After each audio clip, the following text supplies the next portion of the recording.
In recent times there's been a lot of sneakiness in the world. For example, in 2022, security firm Cyberreason announced that they had discovered that Chinese government-linked hackers had been targeting over 30 technology companies, seizing hundreds of gigabytes of sensitive documents, blueprints and more. When we consider that sneaky Chinese spy balloons have been shot down over North America this week, there is no better time to discuss once again some of the incredible sneakiness surrounding Chinese bootleg video games.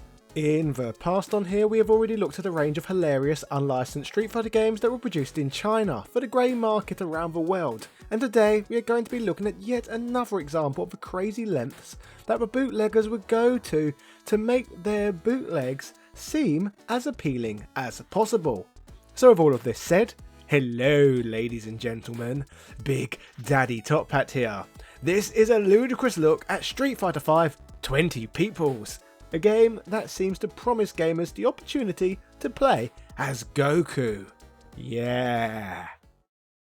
After the mass market success of Street Fighter 2 in the arcades, the game would be ported to the Super Nintendo, bringing the awesome experience home.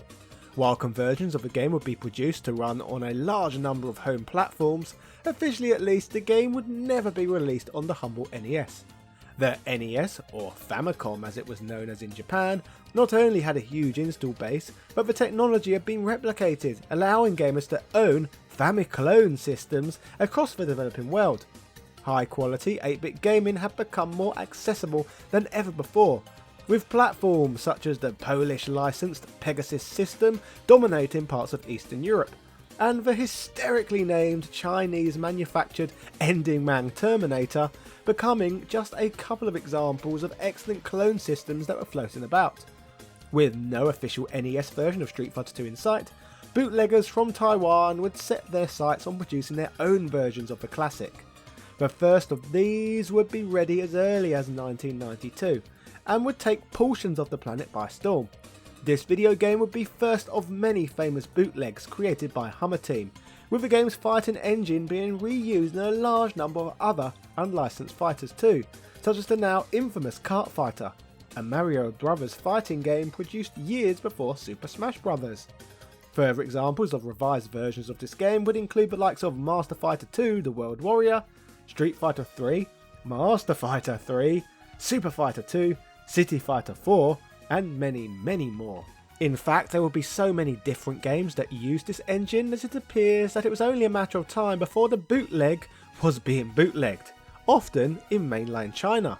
Speaking of Chinese bootlegs, a few months ago we looked at a ridiculous Street Fighter bootleg that was produced for the Mega Drive, known as Street Fighter 3 18 Persons. The game would be extremely misleading as the character select screen creates the illusion that 6 new characters were added to the game. These would include the 4 new challengers who appeared in Street Fighter 2, along with 2 extra portraits of characters who were not from the Street Fighter universe. Sadly, selecting any of these just results in gamers being able to play as palette swaps of existing roster members, just with different names such as Takuma and Shen. The game provides a great example of Chinese bootleggers' sneakiness, so let's dive into the game we are spotlighting now, Street Fighter V 20 Peoples. As the game's incredibly stupid name implies, Street Fighter V offers a roster select screen whereby we can choose from a selection of 20 different peoples.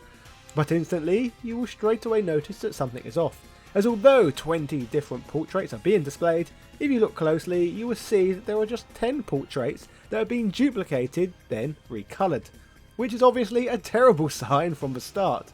Still, at the very least, one of them is Goku, right? So this makes this bootleg more interesting than many others. Supposedly built off of the back of an earlier Street Fighter 2 bootleg known as Street Fighter 4 Pro or Street Fighter Blaster 4 Pro 10, one thing that 20 People's Edition stands out most for are the crazy stages that fighters have the opportunity to do battle on, often varying widely from the source material.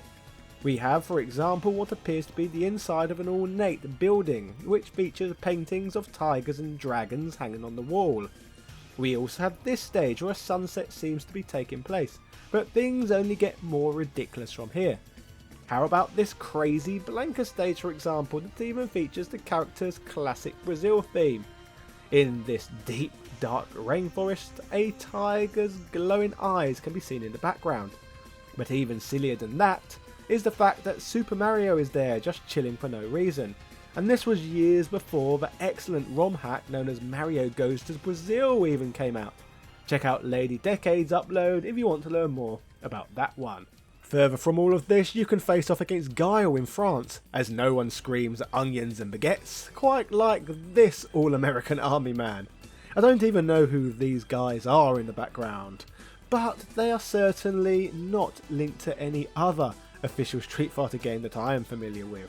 There is also a New York stage featuring the city's skyline with the Statue of Liberty in tow. We have both a day and night version of this stage, but regardless of this, the buildings are permanently in darkness with the lights turned on. I guess the programmers couldn't be bothered to make another stage. There is also a portside stage and one where you fight on a military airbase featuring Guile's theme, indicating that the stages you fight in do not always line up with who you are fighting against. Did I mention though that Guile's theme goes with everything?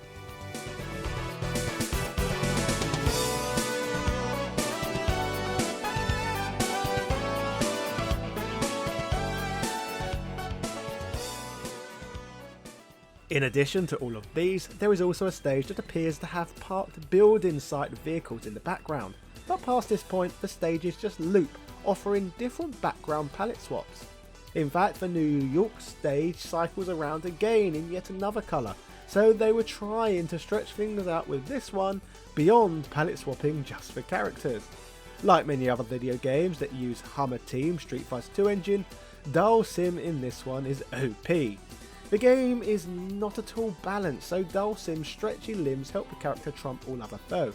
So nothing new with this bootleg in that regard. As interesting as all of this is, one probably wonders what happens when I choose to play as Goku. So without further ado, let me dust off my analog pocket so we can find out. Drum roll please.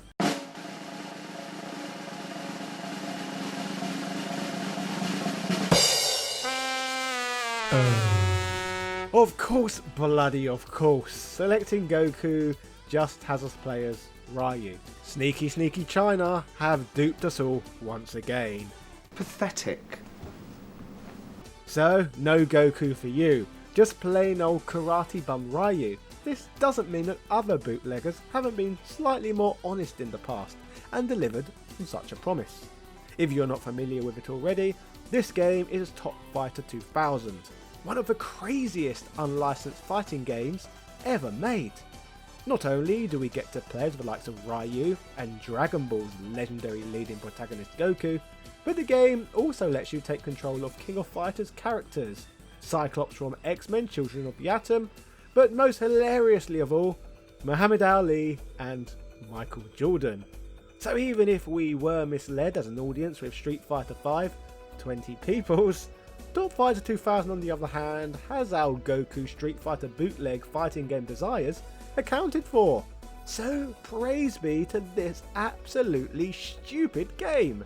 20 peoples on the other hand, like a Chinese spy balloon, deserves to be shot down. But at least you now know to avoid it at all costs. Anyway, if you enjoyed this one, why not check out my upload on the illegal NES version of Street Fighter Alpha 2. Yeah, cheerio.